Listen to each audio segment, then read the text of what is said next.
Welcome to the deep dive. You're likely here because, well, you want to get straight to the good stuff, right? Yeah. Efficiently. Yeah, cut through the noise. Exactly. And today we're doing just that with a really influential book, Atomic Habits by James Clear. Everywhere for a reason. It really is. We're going to unpack the core ideas, basically, how these tiny, almost unnoticeable changes you make, how they can actually lead to, well, pretty remarkable results in your life. Right. We've really dug into Clear's work here.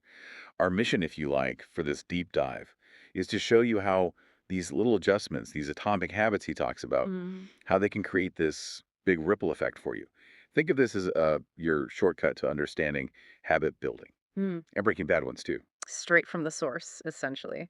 And you'll find, we're talking small habits, but the impact, Oh, it's huge. it's anything but small. That's what Yeah. Clear shows so well. He uses like psychology, a bit of neuroscience, but makes it really accessible. Yeah, not too academic. Lots of stories. Exactly. Stories about athletes, business leaders, people using these exact principles. So, yeah, get ready for some maybe surprising ideas. And practical stuff you can actually use. Definitely practical takeaways. Okay, so let's kick things off with the big idea, the foundation. Clear argues lasting change. It's not about those massive overhauls we all try to make. Right, the New Year's resolutions that fizzle out by February. Totally. Instead, it's the power of the compound effect. Hundreds of small decisions, day after day adding up. And that aggregation, that adding up, that's key. Yeah. He uses examples we can all relate to, like doing just 2 push-ups a day. Or waking up 5 minutes earlier. Seems like nothing. Exactly. Or making one quick, important phone call you've been putting off. Individually, yeah, they seem tiny, maybe pointless even, Hmm. but you do them consistently, repeat them. The results start to become pretty significant over time.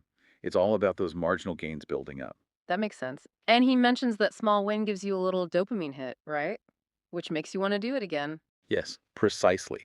That positive feedback loop. It's a core driver of habit formation Yeah. that Clear really emphasizes, reinforces the behavior, So it's not setting these huge, scary goals that honestly just feel overwhelming from day one. and often don't stick. Yeah, right. He champions these atomic habits, these tiny shifts. Yeah. Might seem invisible at first, but they build on each other. He even gives specific techniques like habit stacking and the 2-minute rule. Yeah, those are really practical. If we connect this back to, the listener, Mm-hmm. you can see how this makes starting a new habit way less intimidating. Okay, so the 2-minute rule. How does that work exactly? Basically, you take whatever new habit you want to form Yeah. and you scale it way down. Make it something that takes less than 2 minutes to actually do. Less than 2 minutes. Yeah. The goal initially isn't the habit itself, it's just making it ridiculously easy to start. Just show up. Ah, Once okay. you've got that tiny version down, doing it consistently, then you can think about, gradually increasing it, making it longer or a bit harder. Right, right.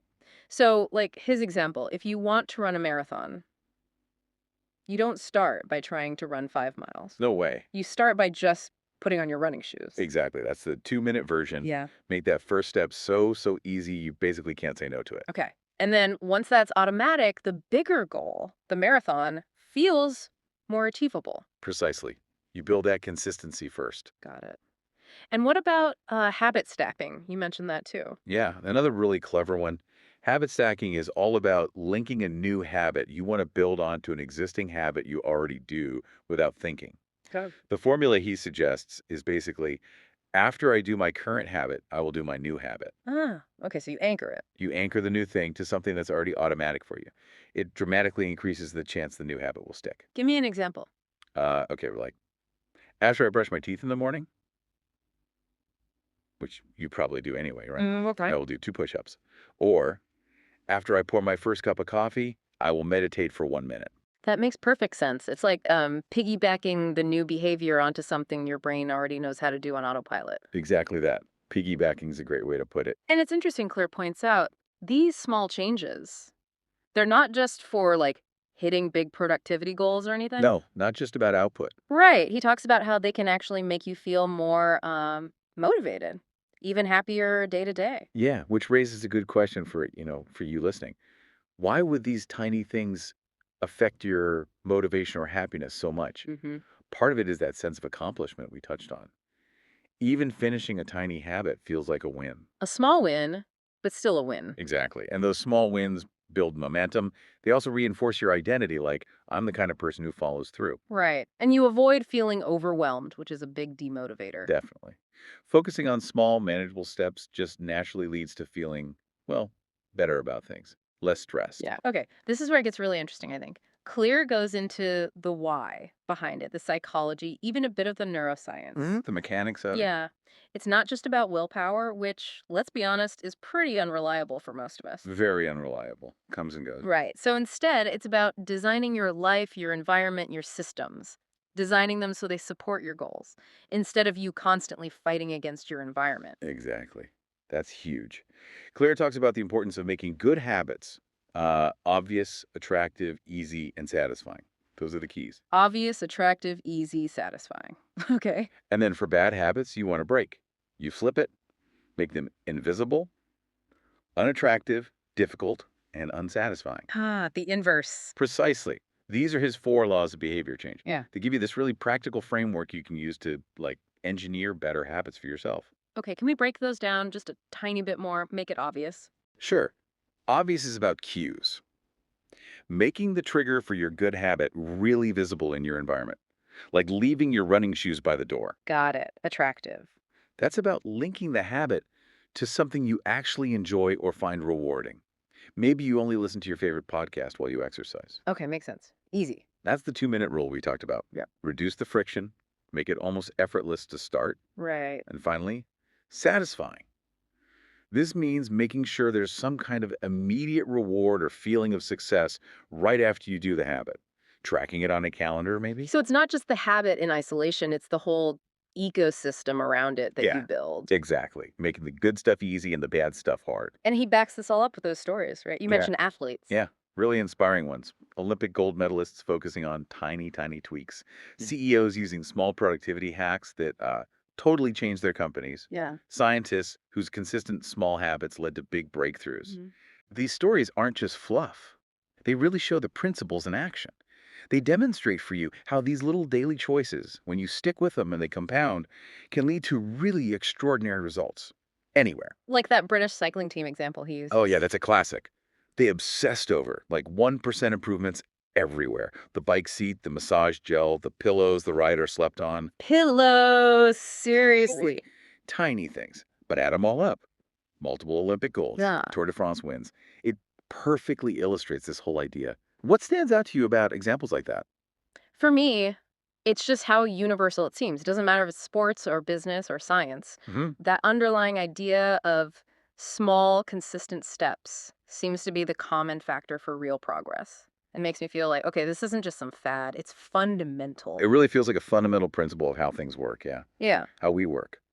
So what does all this mean for, our listener, someone who wants to gain knowledge, improve themselves, but do it effectively? Well, connecting it directly to you listening, Atomic Habits gives you a really powerful but also very practical toolkit. Right. It offers strategies you can literally start using today, right now, without needing to, like, blow up your whole life schedule. Yeah, no massive disruptions needed. Exactly. It's about starting small, Mm. focusing on those tiny 1% improvements day in, day out, and then just letting that compound effect do its thing over time, trusting the process. Absolutely. It's such a, I don't know, refreshing take and encouraging, Yeah, actually. it is encouraging. It shifts the focus away from trying to be perfect, which is impossible, Right. and puts it on to just making consistent progress, even tiny progress, recognizing the power in those everyday actions you take. And ultimately for you, it's about getting that real transformation is usually gradual. It's not Yeah. built on these huge dramatic leaps.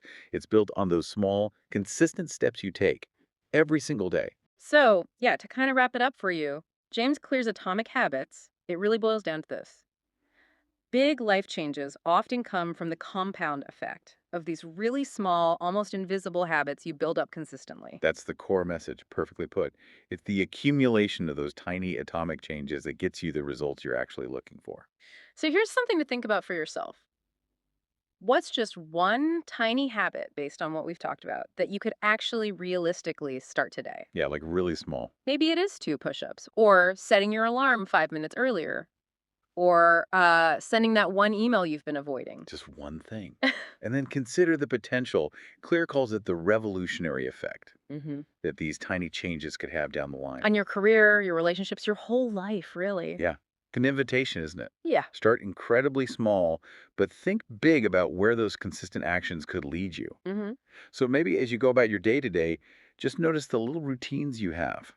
Are they pushing you forward or kind of holding you back? What subtle shifts could you make? How could you harness that compounding power in ways maybe you haven't thought of? Good questions to ponder. Definitely. And we really do encourage you to check out James Clear's Atomic Habits itself. Dig deeper into these ideas for yourself. It's worth a read. Absolutely. Well, thanks so much for taking this deep dive with us today.